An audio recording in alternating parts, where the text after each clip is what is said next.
If we think about it this way, if you think about schools, because there is, I mean, I'm not naive even from a homeschooling perspective, right?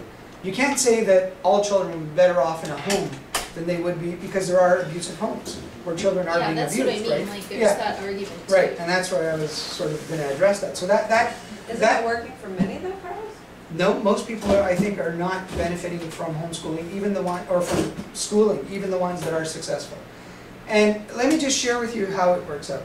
Think about, I mean, there's data coming at us from ministries of education, from People for Education, from all kinds of different groups and research studies that are done that show that the children that are most hurt by schooling are exactly the ones that come from low-income families, right? So they drop out more. There's a racist element to schooling, right? If you think about, for instance, I'm not supporting schooling, but if you think that schooling is working, in Ontario, just recently there was a report released where there's 40% of black students who are dropping out of school, and only, I forget what the other number is, like significantly less of people who are from a non-traditionally marginalized group, right? And I like what Ronaldo Walcott says about that. I mean, if there's 53% of people are considered the marginal group in Toronto, then aren't they the majority now, right? So there's a problem with all these terms that we're using, and I just want to make sure that we're aware of this. But,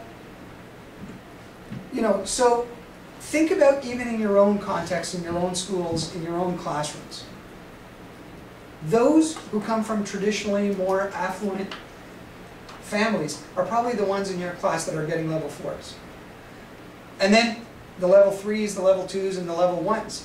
So there is, even if you look at standardized test scores, for instance, there is a connection between socioeconomics and a lot of people have argued and have done tests where they show that the biggest factor is socioeconomic, right?